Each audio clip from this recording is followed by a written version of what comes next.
ಬೆಂಗಳೂರಿನಲ್ಲಿಂದು ಕೃತಕ ಬುದ್ಧಿಮತ್ತೆ ಆಧಾರಿತ ಅಡುಗೆ ಮನೆ ನಾವೀನ್ಯ ಕೇಂದ್ರವನ್ನು ಉದ್ಘಾಟಿಸಲಾಯಿತು. ಭಾರತದಲ್ಲೇ ಮೊದಲ ಎಐ ಆಧಾರಿತ ಪ್ರಾಯೋಗಿಕ ಅಡುಗೆ ಮನೆಯಾಗಿದ್ದು, ಸ್ವಯಂ ಚಾಲಿತವಾಗಿ ಅಡುಗೆ ಮನೆ ಕೆಲಸ ಮಾಡುತ್ತದೆ. ಇಲ್ಲಿ ಬಳಕೆಯಾಗುವ ರೋಬೋಟ್ ಯಾವುದೇ ಮೇಲ್ವಿಚಾರಣೆ ಇಲ್ಲದೆ 500ಕ್ಕೂ ಹೆಚ್ಚು ಭಾರತೀಯ ಭಕ್ಷ್ಯಗಳನ್ನು ತಯಾರಿಸುತ್ತದೆ. ಫುಡ್ ಎಕ್ವಿಪ್ಮೆಂಟ್ ವರ್ಲ್ಡ್ ವತಿಯಿಂದ ಮಿಡಲ್ ಗ್ರೂಪ್ ಸಹಯೋಗದಲ್ಲಿ ಈ ಕೇಂದ್ರವನ್ನು ಆರಂಭಿಸಿದ್ದು, ಅಡುಗೆ ಕೆಲಸದ ಜೊತೆಗೆ ಅಡುಗೆ ಮನೆಯ ಸ್ವಚ್ಛತೆಯನ್ನು ಈ ಅತ್ಯಾಧುನಿಕ ತಂತ್ರಜ್ಞಾನಗಳು ನಿಭಾಯಿಸುತ್ತವೆ. ಅಡುಗೆ ತ್ಯಾಜ್ಯವನ್ನು ಗೊಬ್ಬರವಾಗಿ ಪರಿವರ್ತಿಸುವ ತಂತ್ರಜ್ಞಾನಗಳನ್ನು ಅಳವಡಿಸಿಕೊಳ್ಳಲಾಗಿದೆ.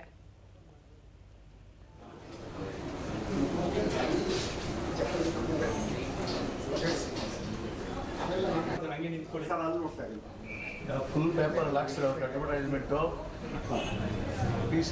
ಸ್ವಲ್ಪ ಅಂಗಿ ಕಡೆ ತಿರ್ಕೊಳ್ಳಿ ಸರ್.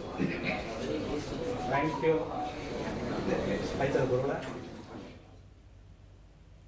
ದೂರದರ್ಶನದೊಂದಿಗೆ ಭಾರತೀಯ ಹೋಟೆಲ್ ಮತ್ತು ರೆಸ್ಟೋರೆಂಟ್ ಸಂಘಗಳ ಒಕ್ಕೂಟದ ಅಧ್ಯಕ್ಷ ಕೆ ಶ್ಯಾಮರಾಜು, ಎಐ ತಂತ್ರಜ್ಞಾನಗಳನ್ನು ಅಳವಡಿಸಿಕೊಳ್ಳುವುದರಿಂದ ಹೋಟೆಲ್ ಉದ್ಯಮಕ್ಕೆ ಹೆಚ್ಚಿನ ಪ್ರೋತ್ಸಾಹ ದೊರೆಯಲಿದೆ.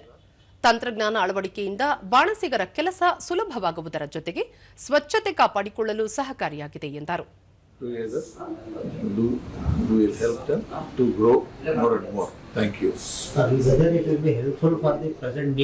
Yeah, definitely it is the present need. It is there. The requirement is very essential nowadays now.